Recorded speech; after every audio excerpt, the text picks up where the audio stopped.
I've said many times that art is an expression. Some may disagree, but what else could it possibly be? Art carries meaning. It speaks volumes about the person who made it. Every stroke, every color choice is a deliberate decision by the artist. But that's just the physical characteristics of the art itself. Call it the handwriting or the fingerprint. Art holds much more than that. Creative work most of the time begs for analysis. It wants you to uncover its hidden meanings and emotional depth. This is all done through patterns, shared signals we use within a culture. The curtains are blue because the character is sad. The sun is shining because things are going great. In the world of art, small details support the larger drama taking place. It's all subtext, patterns we associate with certain meanings we've all agreed upon, universal motifs that represent something larger. It's another language we place on top of the things we portray. So a character in a story can tell another that everything's alright, but we can see signals from their expression, the uneasy music, and the off-kilter camera angle that they are not telling the whole truth. So if art is expression, and the relaying of these patterns to form a more layered way of communicating ideas, what happens when there isn't anybody to observe it? What is the point of broadcasting these signals out to a place where they won't be received by anybody? Well, as it turns out, there are several strong reasons. The first of which is tracking artistic progress. When you put a pen to paper or a brush to canvas, you are not only practicing your craft, you are continually understanding yourself better. The choices you make, the technique you use, are all things that can be reflected upon. Much like a diary, you are creating a narrative for yourself that can provide a way of documenting your growth, your artistic progress, and the ideas you had at the time.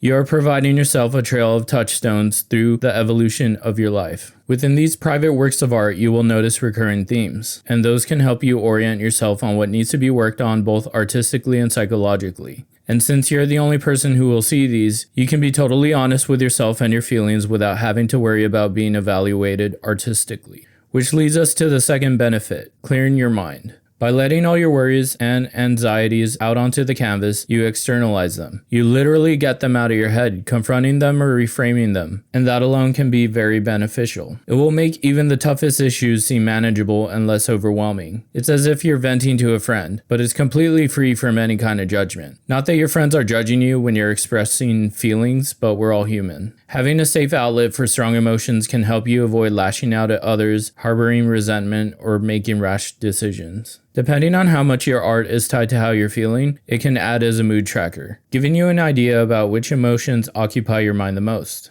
A benefit that would be useful to all artists across the board is cultivating discipline. A daily practice will develop this muscle very well, even if it's just a little sketch once a day. This habit can spill over into other avenues of your life, forming new pathways in your brain that make it possible to be consistent with the things you'd like to work on. This will undoubtedly improve your art, and when you decide to make something for the public, it will be impressive. The last few benefits would be improvements to memory, because when you have a creative work for every day, you can remember certain events more vividly when it's tied to the physical object of the painting. When you make something every day, you open a channel of creativity, like the river that created the Grand Canyon. The more the ideas flow, the easier it is to have great ones consistently. Lastly, and maybe this is something you care about or maybe not, but having a large collection of unreleased works is a way to cement your legacy. Prince is said to have made multiple songs every day and over 50 unreleased finished albums. This means that his music will still have a certain hold on the public consciousness for a long time, even if the released material won't make huge waves.